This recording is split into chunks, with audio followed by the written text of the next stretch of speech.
they are women of faith who are willing to teach and hand off to those who are coming after. Now, Paul uses 3 words to describe both what they are doing, but also what we are all called to do on this journey. The first is that of being a herald. What does it mean to be a herald? It means to be out there, breaking the news wide open, sharing. Here in this congregation, we are oftentimes singing around baptisms and other events, "This little light of mine." What does that mean to be a herald who lets our light shine, that goes out and lets our works, our actions speak in the world? The next word that is thrown out there is apostle. The word apostle is about being sent. That we don't just stay in one little place, particularly our places of comfort, but that we go out where we are needed, where we are called. We encounter those around us in new and radical ways. Part of coming together on a Sunday morning is perhaps to be recharged, to feel lifted up, inspired, innovated, to hear again the good news at work in this place and in the lives of others. But then it is taking that message out. One of the core components of the liturgy, and that we spend a lot of time focusing on within the Lutheran liturgy, is that of sending. That we do not stay put, but we go. Go to be apostles, sent with purpose.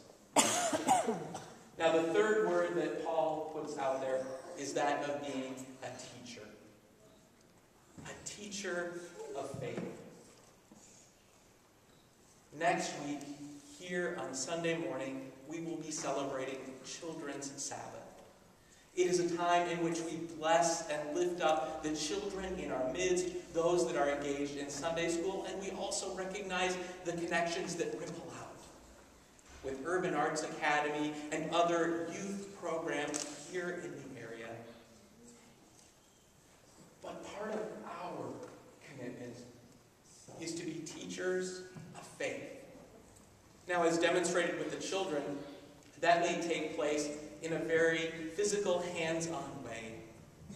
Sitting down, talking, holding hands during difficult times, helping them to get from one place to another, directing them with a little hand-holding. It may be in stories that are spoken. It may be in the words that we share, letting them know that each and every one is cared about, is loved for who they are as a child of God. It may also be that teaching that is simply an example.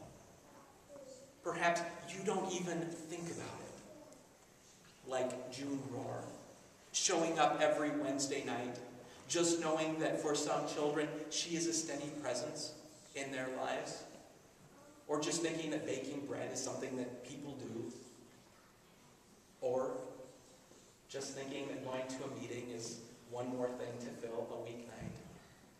But that by being there, by being present, by sharing who you are, that you become an example, a teacher for others of all ages, from the littlest child up to even those who are in their 80s or 90s.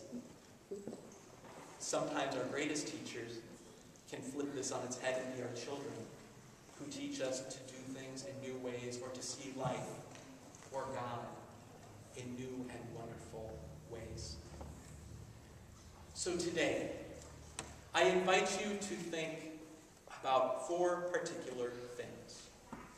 First off, to reflect on who have been the examples of faith in your life.